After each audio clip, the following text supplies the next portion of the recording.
মক্কা থেকে 80 কিলোমিটার দূরে তায়েফের ময়দান।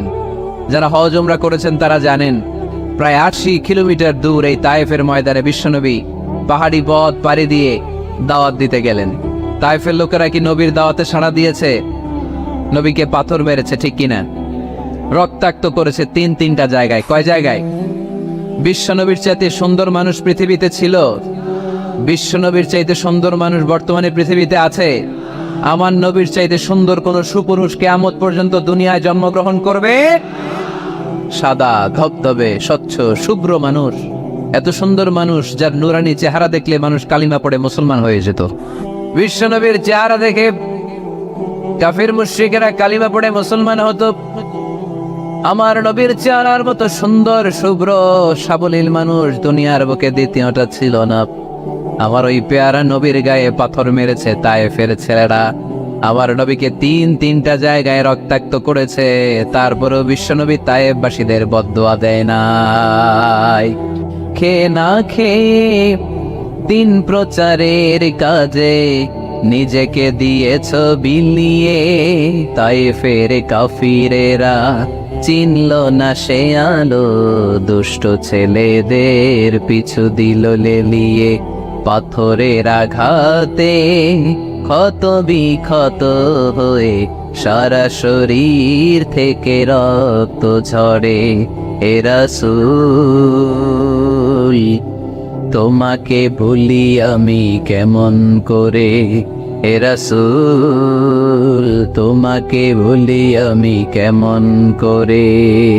হাজার ব্যথা বেদনার পরে ফিরে আসনি তুমি আপন ঘরে, দিনের আলো তুমি ছড়িয়ে দিতে চলে গেলে মদিনায় মক্কা ছেড়ে। হে রাসূল তোমাকে ভুলি আমি কেমন করে, হে রাসূল তোমাকে ভুলি আমি কেমন করে। ঠিক না? ওই নবীকে বলা সম্ভব? ওই নবীর ভালোবাসা আমাদের হৃদয়ে আছে না নাই? বিশ্ব নবীকে তিনটা জায়গায় আঘাত করল। এত শুভ্র সাবলীল সাদা দেহটা ছিঁড়ে ছিঁড়ে রক্ত বের হলো। বিশ্বনবী তায়েফবাসীদেরকে বদদুয়া দেয় নাই। বিশ্বনবী তায়েফবাসীদেরকে কোরআনের দাওয়াত দিতে গেলেন, তারা কোরআনের দাওয়াত মেনে নেয় নাই। বিশ্বনবী ওযু করলেন, গায়ের রক্তগুলোকে মুছে মুছে ফজরের সময় খেজুর বাগানের সামনে দাঁড়িয়ে ফজরের নামাজ শুরু করে দিলেন। বিশ্বনবী মন্ত্রমুগ্ধকর কণ্ঠ দিয়ে তেলাওয়াত করতে শুরু করলেন। ইন দ্য মিন টাইম বিশ্বনবীর পেছন থেকে একদল জিন বিশ্বনবীর কণ্ঠের কোরআন তেলাওয়াত শুনে কালিমা পড়ে মুসলমান হয়ে গেল। ফজরের সালাত শেষে আল্লাহ বিশ্বনবীর ডেকে বললেন, নবী আপনার মন খারাপ কেন? জিব্রাইল মারফত জানিয়ে দিলেন মন খারাপ কেন। বিশ্বনবী বললেন, 80 মাইল পথ পাড়ি দিয়ে তায়েফের ছেলেদেরকে দাওয়াত দিতে এলাম, তারা আমার দাওয়াত কবুল করে নাই। শুধু দাওয়াত প্রত্যাখ্যান করলে চলতো, আমাকে মেরে রক্তাক্ত করে তায়েফের জমিনকে লাল করে দিয়েছে। একটা ছেলে যদি কালিমা পড়তো আমার কলিজাটা ঠান্ডা হতো, আমার পরানটা ঠান্ডা হয়ে যেত। একটা ছেলেও কালিমা পড়ে নাই, পাথর মেরে আমার রক্তাক্ত করেছে। কি ছিল আমার অপরাধ? ওদেরকে জাহান্নামের আগুন থেকে বাঁচানোর জন্য আমি তায়েফে এসেছি, একটা লোক আমার ডাকে সাড়া দেয় নাই। বিশ্বনবীর মন খারাপ।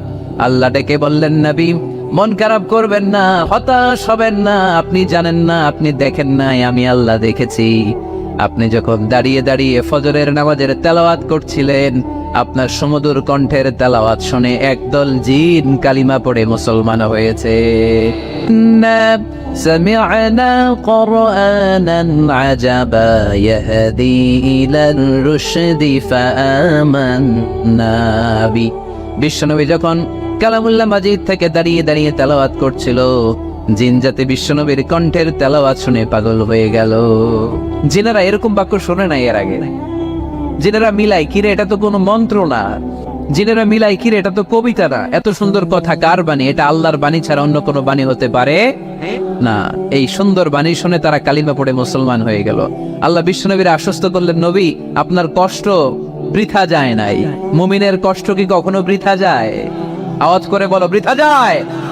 নবী আপনি দাওয়াত দিতে এসেছিলেন দৃশ্যমান এক জাতি মানব জাতিকে, তায়েফের মানব জাতিকে দাওয়াত দিতে এসেছেন। ওরা দাওয়াত কবুল করে নাই তো কি হয়েছে? অদৃশ্য জাতি, জিন জাতি কালিমা পড়ে মুসলমান হয়ে গিয়েছে। ওয়ালা সাউফা ইউতিকা রাব্বুকা ফাতারদা। নবী অচিরেই এমন এমন সুসংবাদ আপনারা শোনাবো, আপনি খুশি হয়ে যাবেন। বিশ্বনবী যখন শুনলেন তায়েফবাসী কালিমা পড়ে নাই, কি হয়েছে? জিন জাতি তো পড়ছে। বিশ্বনবী আবার খুশি হয়ে গেলেন। সুবহানাল্লাহ পড়েন। এইভাবে বিশ্বনবীর মন খারাপ হলে বিশ্বনবীর মন ভালো করে দেয় কে? মক্কার জমিনে বিশ্বনবীকে হত্যার ষড়যন্ত্র করা হলো। বিশ্বনবী আর থাকতে পারলেন না। বিশ্বনবীকে আল্লাহ বললেন, নবী আপনার জন্য আর গ্রিন সিগন্যাল নাই, মক্কা থেকে আপনাকে চলে যেতে হবে মদিনায়। আপনি চলে যান, আপনার বন্ধু আবু বকরকে নিয়ে হিজরত করে চলে যান। বিশ্বনবী চলে যাচ্ছিলেন আর মক্কার দিকে তাকিয়ে চোখের পানি ছাড়ছিলেন আর বলছিলেন, মক্কা তো হাব্বুল বিলাদ ইলাইয়া, মক্কা আমার কাছে সবচাইতে শ্রেষ্ঠ শহর। লাউলা উখরিজতু লা লামা খারাজতু মিনহা, মক্কা থেকে যদি আমারে বের করে দেয়া না হতো আমি মক্কা থেকে বের হতাম না। রাসূল সাল্লাল্লাহু আলাইহি ওয়াসাল্লাম বললেন, মক্কা থেকে যদি আমার বের করে দেয়া না হতো আমি বের হতাম না। চোখের পানি ছাড়লেন। মাতৃভূমি ছেড়ে চলে যেতে হবে। আপনাদের জেলার নাম কি? আপনাদের প্রাণের জেলার নাম কি? চুয়াডাঙ্গা। জোর করে যদি চুয়াডাঙ্গা থেকে বের করে আপনারা সিলেটে পাঠায় দেয়, ভালো লাগবে? বিশ্বনবীকে মক্কা থেকে মদিনায় পাঠিয়ে দেয়া হলো। জন্মভূমি ছেড়ে বিশ্বনবী মদিনায় যাচ্ছেন, মনটা খুব খারাপ। প্রথম যখন মানুষ বিদেশে যায় এয়ারপোর্টে কাঁদে না? এয়ারপোর্টে গেছেন আপনারা? আহা, পরিবার পরিজনদেরকে কেঁদে কেঁদে অশ্রু সিক্ত নয়নে বিদায় দেয়। বিশ্বনবীও চোখের পানি ছেড়ে মক্কাকে বিদায় জানালো। মন খুব খারাপ, কিন্তু মদিনায় যেয়ে দেখে এলাহি কাণ্ড। মদিনার উপকণ্ঠে সানিয়াতুল ওয়াদা নামক জায়গায় আবাল বৃদ্ধ বনিতা দফ বাজিয়ে বাজিয়ে বিশ্বনবীরে ওয়েলকাম করতে শুরু করলো। তলাআল বাদরু আলাইনা মিন সানিয়াতিল ওয়াদা ওয়াজাবা শুকরু আলাইনা মা দাআ লিল্লাহি দা أيها المبعوث فينا جئت من أمر المطاع جئت شرفت المدينة مرحبا يا خير دا যারা পারেন পড়েন طلع البدر علينا من ثنيات الوداع وجب الشكر علينا ما دعا لله داع পড়েন না আল্লাহু আকবার।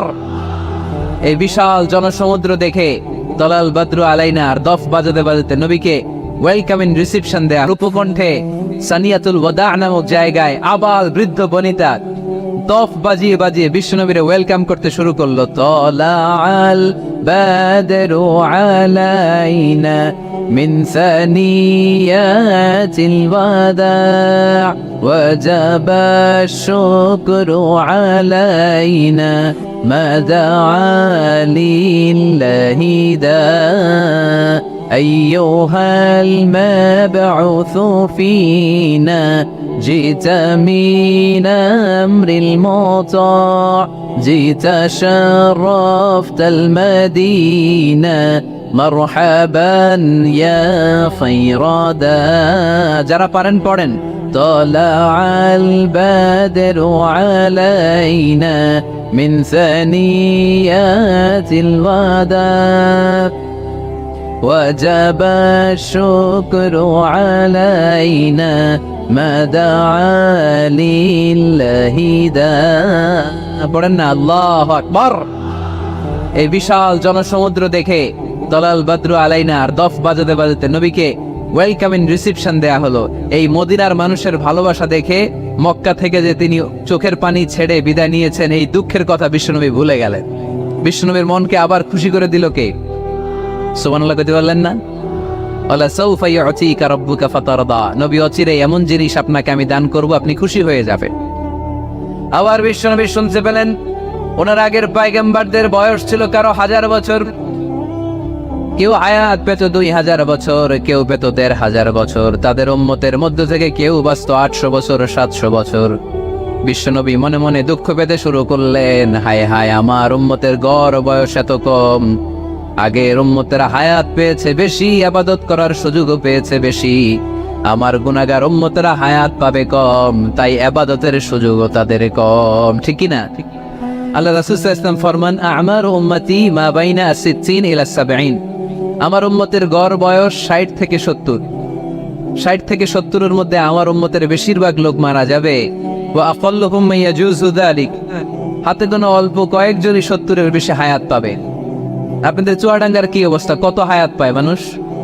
80 বছর বয়স পেয়েছেন এরকম কেউ আছে নাকি আজকের মাহফিলে? 80 বছরের মুরব্বী কেউ আছেন? নাই। 70 বছর হায়াত পেয়েছেন কেউ আছে? হ্যাঁ, আছে আছে। 60 বছর বয়স আছে? 60 বছর আছেন। 50 আছে কার কার? দেখি 50। টরিক ভাইয়ের বয়স কত? শহীদ ভাই বয়স কত চলে? 50। মাশাআল্লাহ, আরো 50 বছর আল্লাহ বাঁচায় রাখুক। সবাই পড়ি আমিন। তো রাসূল সাল্লাল্লাহু আলাইহি ওয়াসাল্লাম চিন্তিত হলেন, হায় রে, আগের উম্মতেরা হায়াত পাইতো 1000 বছর, 1500 বছর, আমার উম্মত 60 থেকে 70 এর মধ্যে সব মরে যাবে। ওরা ইবাদত করার সুযোগ পেয়েছে বেশি, আমার উম্মতের কি হবে? সুবহানাল্লাহ কইবেন না? কি দরদ আমাদের জন্য, কি মায়ার নবী, কি দয়ার নবী। আমার নবীর চাইতে দয়ালু মানুষ পৃথিবীতে ছিল? আমার নবীর চাইতে বিশ্বস্ত মানুষ পৃথিবীতে আছে? আহমদ বড় বিশ্বস্ত, সে কোন বন্ধু বলো বেশি বিশ্বস্ত? সে কোন বন্ধু বলো বেশি বিশ্বস্ত? কার কাছে মন খুলে দেয়া যায়, কার কাছে প্রাণ খুলে দেয়া যায়, হওয়া যায় অতি আশ্বস্ত। তার নাম আহমদ বড় বিশ্বস্ত। সুবহানাল্লাহ পড়েন। আমার নবীর চাইতে বিশ্বস্ত আর কেউ আছে? আমার নবীর চাইতে দিলদরিয়া আর কেউ আছে? আমার নবীর চাইতে দয়ালু কোন মানুষ পৃথিবীর জমিনে আছে? ওমা আরসালনাকা ইল্লা রাহমাতাল লিল আলামিন। I have sent you as a mercy for the entire universe. নবী হে, আমি গোটা বিশ্বের জন্য আপনাকে রহমত করে প্রেরণ করেছি। চিল্লায় পড়েন সুবহানাল্লাহ। আবার বিশ্ব নবী ফরমান,